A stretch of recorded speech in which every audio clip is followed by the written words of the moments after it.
삶이란 무엇인가? 사랑이란 무엇인가? 사랑과 진솔한 삶을 위한 메시지, 헤세의 자전적 에세이 한 편을 들려드리겠습니다. 부부라면 모두가 공감할 수 있는 사랑의 대화. 안녕하세요. 책과 시임 하다입니다. 사랑하는 남자의 편지가 쌀쌀해 보인다 해도 그를 원망하지 마시라. 그것은 그가 사랑하지 않는다는 것을 의미하지 않는다. 그것은 다만 그가 사랑하는 방식은 당신이 사랑하는 방식과 같지 않고 그가 송두리째 애누리 없이 자기 자신을 내어 맡기는 사람이 아니라는 것을 의미할 따름이다. 누구나 원한다고 해서 안순한 성격을 가질 수 있는 것은 아니며 누구나 심정을 토로하고 싶다고 해서 다 그럴 수 있는 것은 아니다. 일종의 수줍음 때문에 어떤 사람들은 거의 언제나 그들이 맹렬하게 느끼는 것을 표현하지 못하는 것이다. 그러나 그들의 감정은 자신의 사랑을 잘 표현할 수 있는 당신들이 아마도 미치지 못할 만큼 강렬하다. 여자들의 마음을 아프게 하는 것은 입 밖에 내지 않는다는 사실을 남편들은 알아야 할 것이다. 흔히 알지 못하는 사이에 남자들이 여자의 마음을 상하게 한다는 것을 그들은 알고 있는지, 여자는 마음속으로 당신들이 사랑한다는 것을 확신하기 때문에 불평은 하지 않을 것이다. 그렇지만 여자에게 많은 애정을 느낀다는 것만으로서는 충분치 않다. 또한 여자를 이해하는 것이 또한 필요하며 여자의 마음에 상처를 주지 말아야 한다. 대부분의 남자들은 이상하게 여길 것이다. 어째서 여자들은 사랑하는 남자에게 표면상으로는 아무렇지도 않은 말이나 행동이 자기들의 마음을 슬프게 했다는 것을 선뜻 이야기하지 아니하는가? 왜 마음속에 숨겨두는가 하고 그것은 부끄럽기 때문에 말을 하지 않는 것이다. 사랑은 모두 지상 천국의 환상이다. 남자와 여자는 사랑하며 풍족한 마음, 순박한 마음 속에서 산다. 여자에게는 첫 번째의 시련으로 환상은 깨어져 버리고 만다. 여자는 눈을 뜨게 된다. 아담과 이브가 낙원에서 추방된 뒤에 그들이 벌거숭이임을 보았듯이 여자는 자기가 비참한 것을 본다. 그리고 부끄러움을. 그를 위해서도 자기를 위해서도 부끄러움을 느낀다. 그녀의 첫 반응은 자기 자신을 꾸짖는 일이다. 그녀는 자기가 너무 민감하다고 생각한다. 머리를 숙이고 그녀는 자기 마음이 너무나 충격을 받기 쉬운 탓이려니 생각하고 가슴의 상처를 덮어 가려보려고 한다. 어떻게 그녀가 말을 할 수 있겠는가? 너무도 예리하여 바늘에 찔린 것보다 더한 자국은 남기지도 않고 치명상을 입히는 뾰족한 단검의 타격인데 무슨 말을 할 수 있겠는가? 해명이라는 것은 단순하게 된다면 더 좋은 감정들을 문학적인 표현 때문에 사태를 더욱 어렵게 만들 뿐이다. 애인들 사이의 해명이 무슨 일을 해결할 수 있는 연극이나 소설에서 뿐이다. 그리고 그것도 흔한 일은 아니다. 어느 여자의 다음과 같은 고백을 들어보시라. 아주 색다른 일이어서 여러분이 이해할 수 있기 위해서는 제가 약혼하기 전이었던 시기에까지 거슬러 올라가야겠습니다. 지금 저의 남편 사람은 처음 한번 저를 보자 사랑했습니다. 그이는 키가 큼직하고 잘생기고 힘도 세고 보통 이상으로 지성과 교양이 풍부해요. 저도 그이를 좋아했습니다만 행복 앞에서 사람들이 망설이듯 저는 주저했습니다.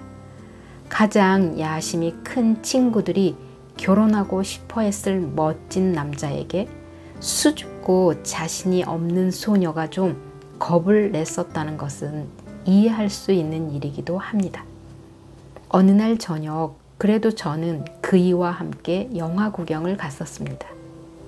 영화가 끝나고 나오려니까 수많은 군중들이 쏟아지고 있어서 저는 그 틈에 끼어 이리 밀리고 저리 밀려 그만 떠내려가기라도 할 것 같았습니다. 그러자 그이는 몸을 앞으로 숙여 밀어닥치는 군중과 저의 사이를 든든한 어깨와 억센 팔로 가로막아 저를 조금도 불편하지 않게 해주었어요. 그래서 저는 그이에게로 몸을 돌려 웃어 보였는데 그때의 그 감동과 감사의 표정 속에 그이는 그러한 보살핌이 저에게 얼마나 흐뭇한 것인가를 알아볼 수 있었습니다. 매우 짧은 약혼 기간이 지난 뒤에 저는 그이의 아내가 됐습니다. 저희들은 무척 행복했고 지금도 행복합니다. 하지만 지금 저는 도저히 그이에게 고백할 수 없는 슬픔을 느끼고 있어요. 여러 해 동안 저는 그이의 곁에서 어떠한 위험일지라도 저에게는 닥쳐들지 못하리라는 확신 속에서 살았던 거예요. 얼마 전에 저는 자전거를 배우려고 했습니다. 물론 그이와 함께 아니고서는 배울 수가 없었지요. 그걸 그이는 별로 탐탁하게 여기는 것 같지 않는 눈치였어요. 첫 번 연습 때 그이는 저의 서투름을 비웃으며 저를 놀렸습니다. 그렇지만 손을 떼지 말라고 제가 소리를 질렀기 때문에 놓아버리진 않았어요. 둘째 번 연습 때에도 저는 역시 떨리고 겁이 많고 망설이는 빛을 보인 건 사실입니다만 그래도 그이를 믿는 저의 신뢰심이 하도 컸기 때문에 기를 써서 혼자서 내달렸습니다. 어떻게 되었겠습니까? 혼자서 멋기도 하고 내리기도 할 것을 그이는 저에게 강요하려는 것이었어요. 제가 소리를 지르는 바람에 그이는 달려왔습니다만 그의 얼굴에는 성가심과 약간의 노기까지 서려 있는 것을 저는 보았습니다. 저는 그이가 저를 붙들었으려니 생각했는데 그이는 붙들지 않았었습니다.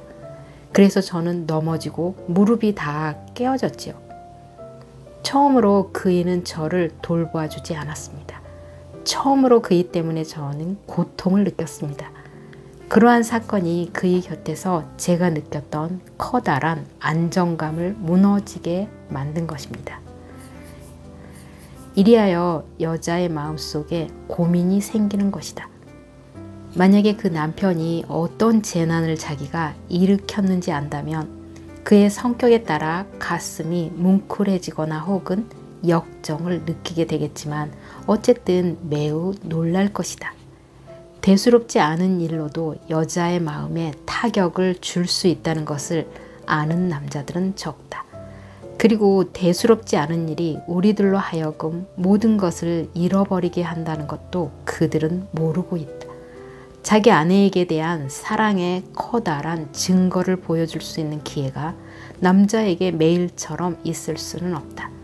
남자가 자기의 헌신과 애정을 증명할 수 있는 것은 일상생활의 잡다한 일들 속에서이다. 남편이여, 여자들을 까다롭게 생각하지 마시라. 어떤 여자들은 까다롭기도 하지만 그보다도 여자들이란 감수성이 예민하다. 자기가 사랑하는 남자를 훌륭하고 완전한 인물로 생각하지 않는 여자는 없을 것이다. 서글픈 표정에 놀라서 당신이 아내에게 무슨 일이라도 있어? 하고 묻는데 당신의 아내가 아니에요, 아무 일도 없어요 하고 대답할 때는 반드시 무슨 일이 있는 것이라고 생각하시라. 그리고 당신만이 그녀를 위로할 수 있다는 것을 생각하시라. 신뢰심이 없이는 공동생활은 불가능하다. 그런데 공동생활이 여러 해 계속되는 동안에는 남편과 아내가 서로 의심할 수도 있는 어떤 사정에 처하게 되지 않기란 지극히 드물다. 그러한 사정에 처하여 의심에 사로잡히지 않게 하시라. 십중팔구 대개는 왜곡되어 우리에게 전해지는 어떤 사실보다도 더 중요한 것이 있다. 당신들이 살고 있는 분위기가 그것이다. 그 분위기가 밝은 것이라면 의심을 해서는 안 될 것이다.